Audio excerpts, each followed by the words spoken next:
Saludos a todos, queridos hermanos, también a los hermanos y amigos quienes nos ven a través del canal La Iglesia en la Tierra en Internet, especialmente en la plataforma de YouTube.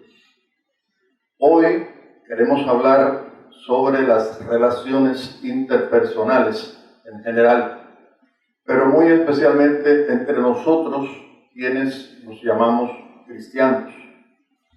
Y para ello vamos a leer el capítulo número 4 de la carta de Santiago, el apóstol. Vamos a leer primeramente Santiago 4:1 y dice: ¿de dónde vienen las guerras y los pleitos entre vosotros? El apóstol Santiago da por sentado que existían, cuando se escribe la carta, estas guerras y pleitos, y es lógico que todavía los haya, y ocurren siempre que los creyentes se fijan en algo más que la cruz de Cristo. Todo lo que nos llega de Dios es por Cristo y lo que Él hizo allí por nosotros.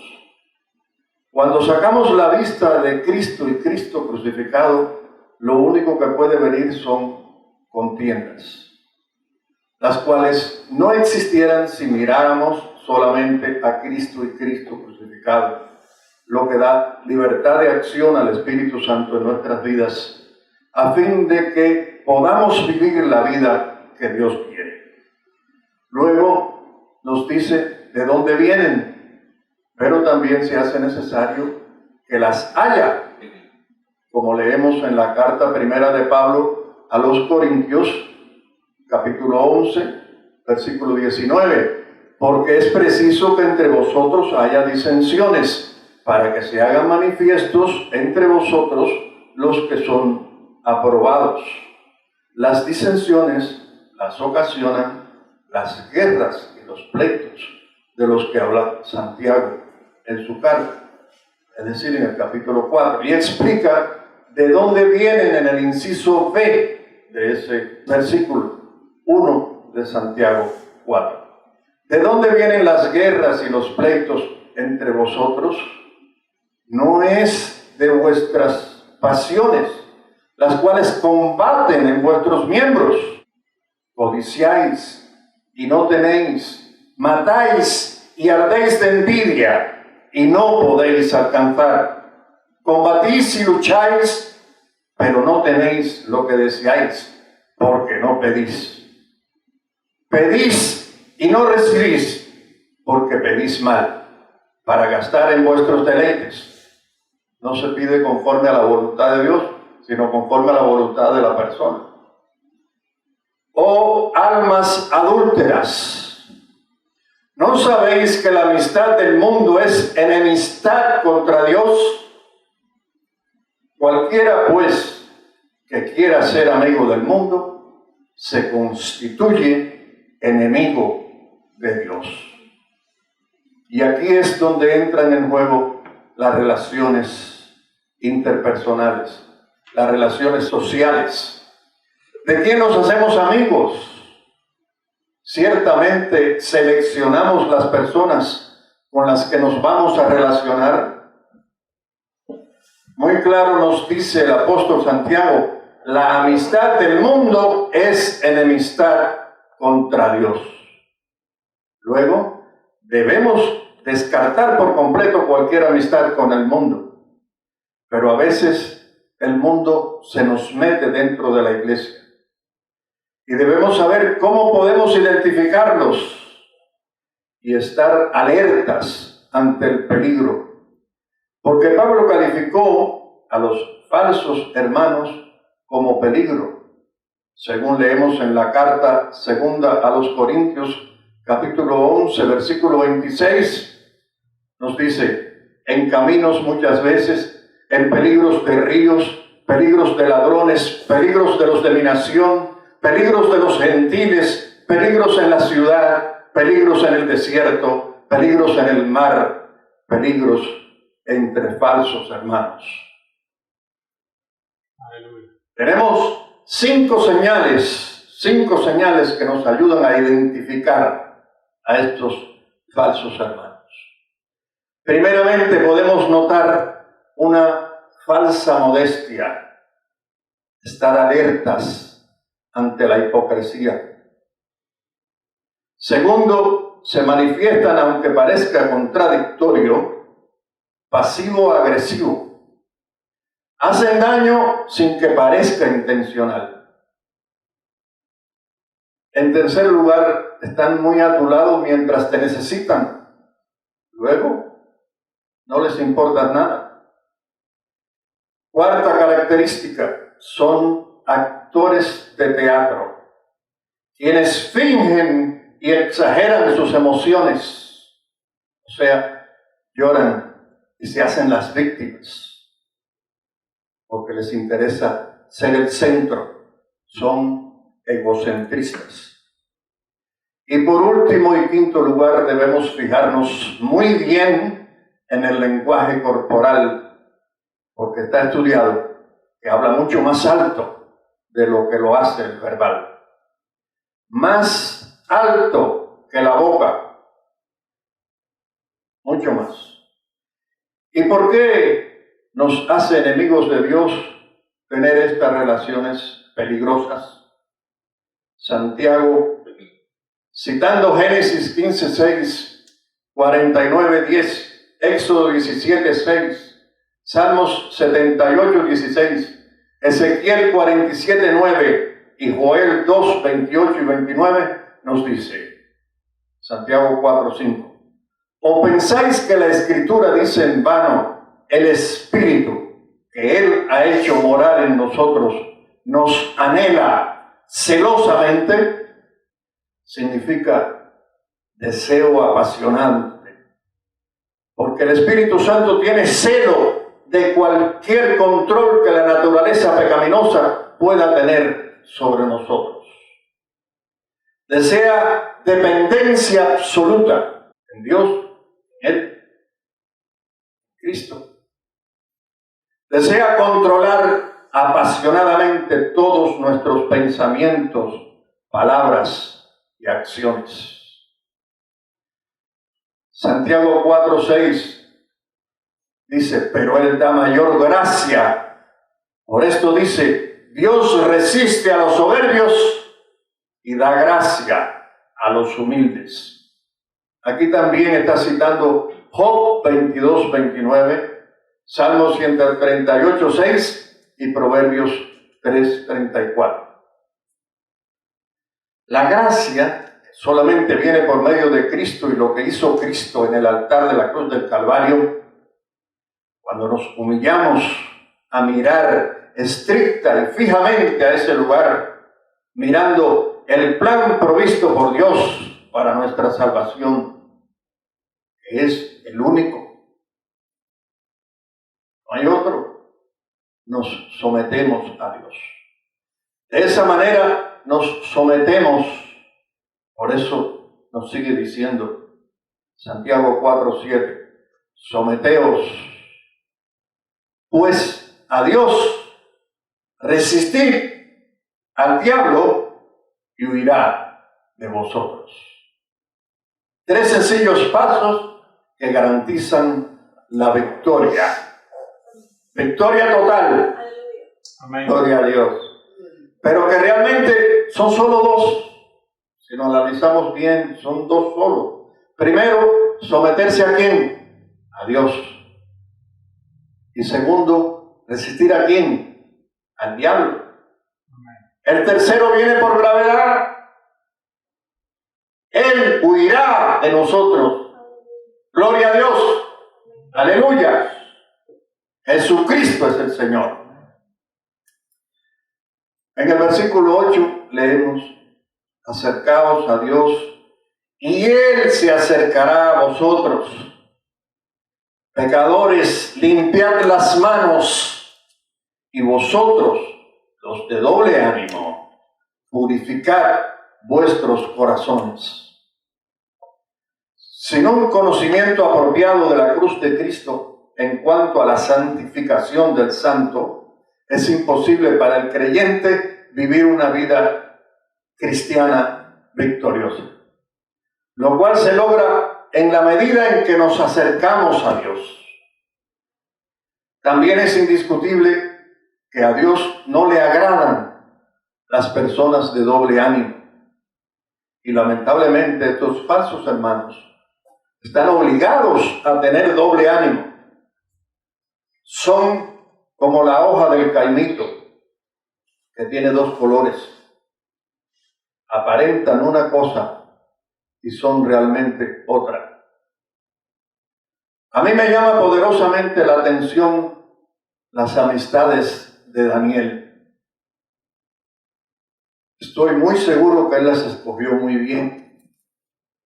Muchachos de quienes se dice, y leemos Daniel 1:4, muchachos en quienes no hubiese tacha alguna, de buen parecer, enseñados en toda sabiduría, sabios en ciencia y de buen entendimiento, e idóneos para estar en el palacio del rey, y que les enseñase las letras y la lengua de los caldeos. Muchachos capaces también de responder al rey cuando los iban a echar en un horno de fuego ardiendo, previamente calentado 7 veces más de lo acostumbrado. De esta manera, Daniel 3, capítulo 3, versículo 16, Sadrach, Mesach y Abed-nego respondieron al rey Nabucodonosor diciendo: no es necesario que te respondamos sobre este asunto. He aquí nuestro Dios, a quien servimos, puede librarnos del horno de fuego ardiendo, y de tu mano, oh rey, nos librará. Y si no, sepas, oh rey, que no serviremos a tus dioses, ni tampoco adoraremos la estatua que has levantado. Lo estaban obligando a eso. Gloria a Dios. Aleluya. ¡Qué valentía la de estos 3 muchachos! Amén. Gloria al Señor. Estos muchachos estaban llenos del Espíritu Santo. Estos muchachos no temieron al rey, prefirieron temer a su Dios. Ellos seguramente habían leído Isaías 43, versículo 2, en el inciso B, que dice: cuando pases por el fuego, no te quemarás, ni la llama arderá en ti. Está escrito en Isaías 43, 2, inciso B. Ellos seguro que lo sabían, lo habían leído. Por eso estaban tan determinados. Daniel también determinó en su corazón, y la Escritura dice, propuso. Daniel 1:8, y Daniel propuso en su corazón no contaminarse con la porción de la comida del rey, ni con el vino que él bebía. Pidió, por tanto, al jefe de los eunucos que no se le obligase a contaminarse. Y puso Dios a Daniel en gracia y en buena voluntad con el jefe de los eunucos. Gloria a Dios. Cuando seleccionamos bien nuestras amistades, al final el Señor pone mayor gracia en nosotros y buena voluntad. Sobre todo cuando nuestra amistad principal es el Señor mismo. Como Daniel puso a Dios por encima de todo, así sus amigos también. Sus 3 amigos pusieron a Dios en primer lugar en sus vidas. Por eso la palabra nos recuerda también en la carta primera a los Corintios, capítulo 15, versículo 33. No erréis, las malas conversaciones corrompen las buenas costumbres. 34. Velad debidamente y no pequéis, porque algunos no conocen a Dios. Para vergüenza vuestra lo digo. Pero nosotros, los que sí conocemos a Dios, debemos iniciar por el primer paso. Santiago 4:9. Afligíos y lamentad y llorad. Vuestra risa se convierta en lloro y vuestro gozo en tristeza. Humillaos delante del Señor y Él os exaltará. Aleluya. Gloria a Dios. Aleluya. Algunos, inclusive, llamándose hermanos, quieren ser exaltados, pero sin pasar por el proceso de la humillación. Aleluya. Sin pasar por el proceso humillante de mirar únicamente a Cristo y Cristo crucificado, de mirar atentamente al altar de la cruz de Cristo, porque lamentablemente hay quienes se escandalizan de la cruz de Cristo. Y parte de este proceso comienza por no murmurar, como también nos lo advierte Santiago en el siguiente versículo, el número 11, Santiago 4:11. Hermanos, no murmuréis los unos de los otros. El que murmura del hermano y juzga a su hermano, murmura de la ley y juzga a la ley. Pero si tú juzgas a la ley, no eres hacedor de la ley, sino juez. Es de tremenda importancia el no murmurar, porque al murmurar sobre otro hermano nos hacemos jueces. Y juez hay uno solo. ¿Quién es? El Señor. Cuando un creyente juzga a otro, está sustituyendo la gracia por la ley, donde solo se encontrará condenación. En la ley lo que existe es condenación. Tal persona se ha puesto en lugar de Dios para poder apreciar correctamente lo que es murmurar. Nos es preciso leer en el libro de Éxodo 16, versículo 6. Dice la palabra: entonces dijeron Moisés y Aarón a todos los hijos de Israel: en la tarde sabréis que Jehová os ha sacado de la tierra de Egipto, y a la mañana veréis la gloria de Jehová, porque Él ha oído vuestras murmuraciones contra Jehová.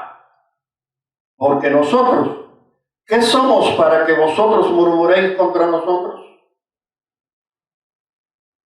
Veamos cuán grave es este asunto. Murmurar contra alguien, y mucho más si es un siervo del Señor, es murmurar contra el Señor mismo. Dios nos libre. Al murmurar contra un siervo del Señor, estamos murmurando contra Dios. Dijo ahí Moisés y Aarón: ¿qué somos nosotros para que murmuren de nosotros? Estaban murmurando contra Dios mismo, no contra ellos. En Primera de Pedro, capítulo 4, debemos tener especial cuidado cuando hospedamos a alguien. Como nos dice Primera de Pedro, capítulo 4, versículo 9, hospedaos los unos a los otros sin murmuraciones. En el siguiente versículo leemos una lista de cosas, por supuesto malas, que Pablo enumera, y entre ellas ocupa un destacado lugar, por supuesto, las murmuraciones. 2 Corintios 12, 20. Pues me temo que cuando llegue no os halle tales como quiero, y yo sea hallado de vosotros cual no queréis, que haya entre vosotros contiendas, envidias, iras, divisiones, maledicencias, murmuraciones, soberbias, desórdenes, que cuando vuelva me humille Dios entre vosotros, y quizás tenga que llorar por muchos de los que antes han pecado y no se han arrepentido de la inmundicia y fornicación y lascivia que han cometido. La palabra de Dios nos ordena, porque el verbo está en imperativo, también por medio de Pablo, lo siguiente. Filipenses 2, versículo 14. Haced todo sin murmuraciones y contiendas, para que seáis irreprensibles y sencillos, hijos de Dios sin mancha, en medio de una generación maligna y perversa, en medio de la cual resplandecéis como luminares en el mundo, asidos de la palabra de vida, para que en el día de Cristo yo pueda gloriarme de que no he corrido en vano, ni en vano he trabajado. Así es que debemos comportarnos dejando definitivamente de lado las murmuraciones y todas estas cosas malas que nos alejan de Dios. Porque el murmurar es convertirnos en jueces. Como ya leímos y seguimos leyendo en Santiago, realmente nosotros no estamos facultados para juzgar a nadie, ni nos corresponde. Santiago 4:12. Uno solo es el dador de la ley, que puede salvar y perder. Pero tú, ¿quién eres para que juzgues a otro? ¿Quién te crees que eres? Gloria a Dios. ¿Quiénes somos nosotros para juzgar a otros? Esa tarea le corresponde solo y únicamente a Dios. Santiago 4:13. Vamos ahora, los que decís, hoy y mañana iremos a tal ciudad y estaremos allá un año y traficaremos y ganaremos, cuando no sabéis lo que será mañana. Porque, ¿qué es vuestra vida? Ciertamente es neblina que se aparece por un poco de tiempo y luego se desvanece. En lugar de lo cual deberíais decir, si el Señor quiere, viviremos y haremos esto o aquello. Esto nos habla de lo mala que es la obstinación. Los planes de los individuos en los cuales no incluyen a Dios, considerándonos nuestro propio amo, lo cual nos es pecado. Nos lo aclara 1 Samuel 15:23, dice la palabra. Porque como pecado de adivinación es la rebelión, y como ídolos e idolatría la obstinación. Por cuanto tú desechaste la palabra de Jehová, Él también te ha desechado para que no seas rey. Así fue Saúl desechado como rey. Todo es pérdida cuando el Señor no dirige nuestras vidas. Nos obstinamos al hacer nuestros propios planes y regocijarnos en ellos, lo cual viene siendo como ídolos e idolatría. Es pecado, ofensa contra Dios, lo cual Él no puede tolerar. Si no cumplimos con la palabra de Dios, pecamos. Santiago 4:16. Pero ahora os jactáis en vuestras soberbias. Toda jactancia semejante es mala, y al que sabe hacer lo bueno y no lo hace, le es pecado. Por eso, queridos hermanos, hagamos lo bueno siempre. Siempre lo bueno para la gloria de Dios, porque victoria tenemos en Cristo sobre el pecado. Mirando siempre al altar de la cruz del Calvario, mirando siempre a Cristo y Cristo crucificado, lo que hizo Cristo allí por nosotros en ese altar. Él es quien nos libra de la ira venidera. Él es quien nos libra de la condenación del pecado. La sangre de Cristo derramada allí para el perdón de nuestros pecados, cuando los confesamos, como nos dice la palabra, 1 de Juan 1:9, si confesamos nuestros pecados, Él es fiel y justo para perdonar nuestros pecados y limpiarnos de toda maldad. Gloria a Dios. ¡Aleluya! Muchas gracias por la atención prestada. a la palabra de Dios. Gloria a Dios. Y les deseamos a todos que tengan muchas bendiciones. De esta manera nos despedimos de todos ustedes, tanto los aquí presentes como los que nos están viendo a través del internet en el canal de YouTube La Iglesia en la Tierra. Bendiciones para todos. Jesucristo es el Señor. Amén. Y la sangre de Cristo tiene poder. Amén. Gloria a Dios.